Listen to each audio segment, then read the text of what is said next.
Think for yourself. Question authority.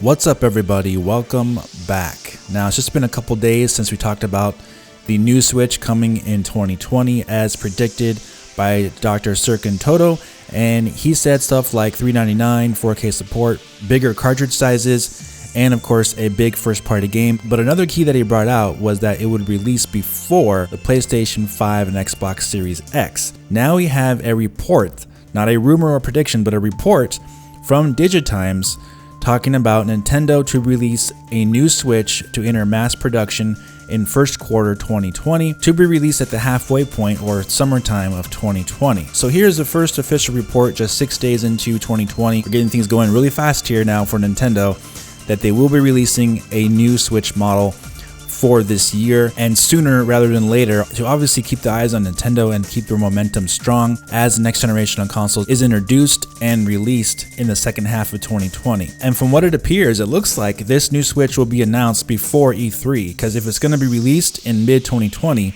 you have to expect that this new Switch will be announced sometime before June, which is really exciting because you like to see Nintendo taking their competition seriously, of course, and keeping the hype and the hot streak and the sales streak and all that good stuff going for Nintendo going forward. You like to see them doing this to introduce new products, to keep the industry talking about Nintendo and not so much about PlayStation and Xbox. Now, this Digitimes article was supported by both Takashi Mochizuki and Serkan Toto. They both retweeted this article, and Mochizuki cited his August 2019 article when he talked about the Sharp IGZO displays for further upgrades for the Nintendo Switch in the future coming, and basically reiterating that this is what he was referring to with what Digitimes is reporting here, that this new Switch is going to be in production and to be released at the halfway point of 2020. Also, on top of that, this article is a paid subscription, so you cannot access it without having to pay for the article, basically. And Serkan Toto has access to this article, and he brought out a couple very interesting things about this new Switch that was not mentioned, of course, in the title subject of the Digitimes article. He says, to further add on this article, which requires a subscription, Digitimes claims the new Switch will come with a magnesium alloy body instead of plastic. And another claim is that the device will come with a better CPU. Then he says to note that Digitimes has a mixed track record with Nintendo. So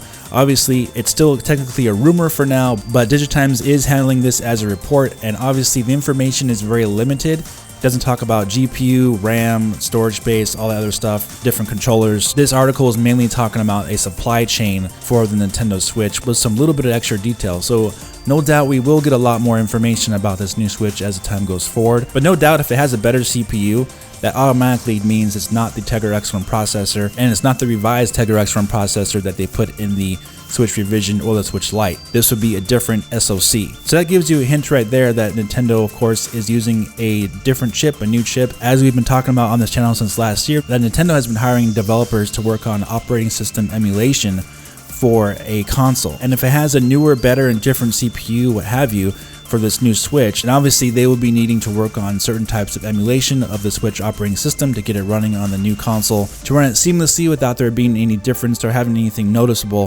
for the user. For many different reasons, besides just having a multi-threaded, more powerful CPU, but also for better system protection in regards to piracy and hacking is a big one too for Nintendo, no doubt. And what about this magnesium alloy body? Wow, that is awesome news, because as you know, the current Switch has a tendency to warp and to crack on the hinges where the fans are for where the heat dispenses on the console due to various things like heat, wear and tear, what have you. But if they're getting info that supply chains are making new Switch consoles with a magnesium alloy body, this would in fact be a premium type of body material for this new Switch, because it would not be breaking, it would not be bending, it would not be warping, and not be cracking. Magnesium alloy is extremely strong and durable, and on top of it is a very light and thin metal. If you're not familiar with magnesium alloy, take a look at this brief explanation of it and you'll be very impressed. Magnesium's unique properties make it an ideal choice for many applications.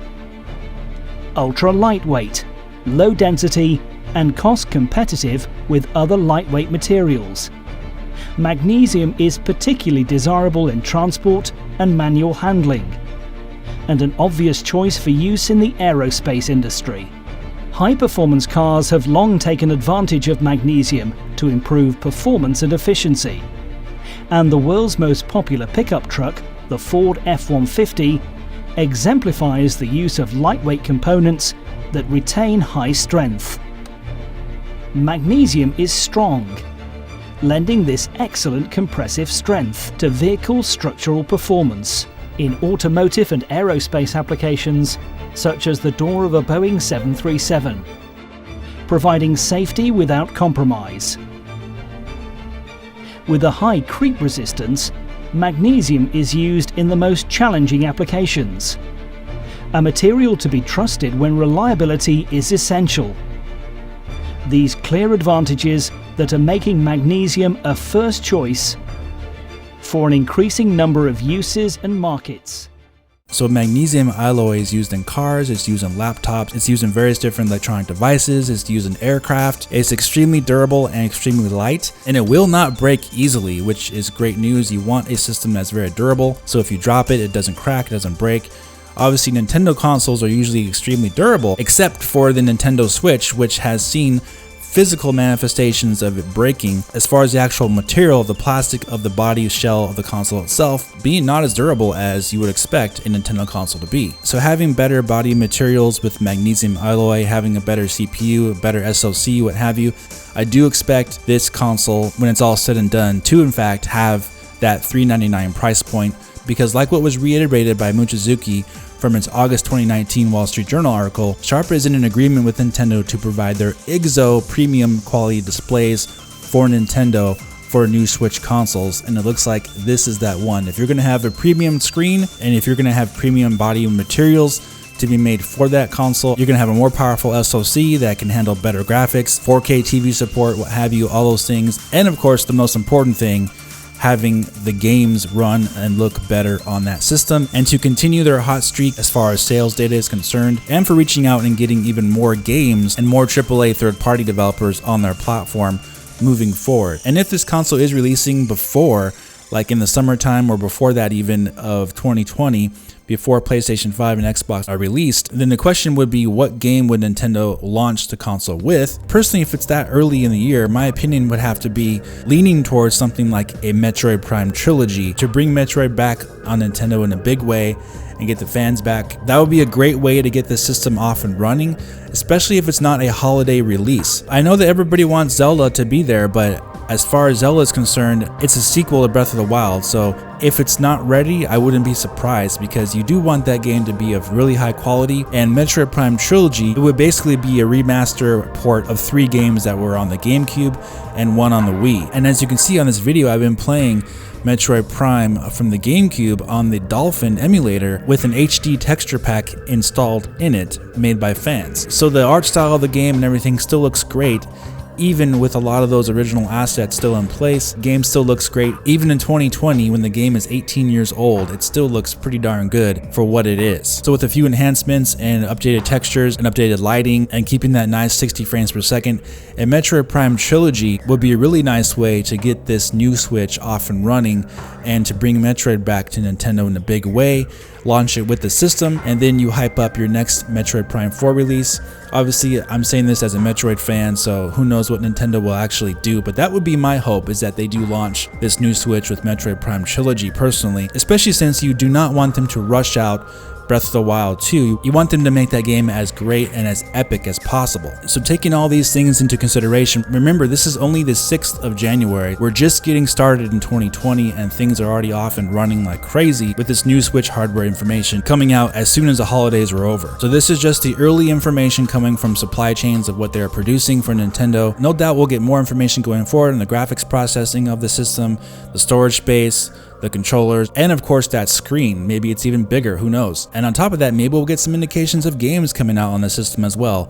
Red Dead Redemption 2 was in fact listed in a Spanish retailer site, but of course take that with a grain of salt because that's a retailer.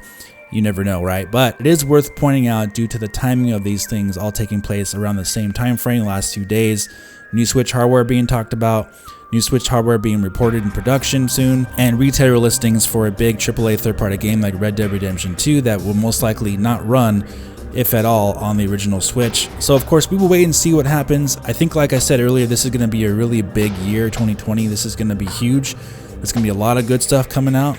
So buckle up and get ready for even more coming soon, because I think we're just getting started. Alright guys, if you did enjoy this video, please hit the like button, subscribe for more, and I'll talk to you very soon in the next video. Have a great day.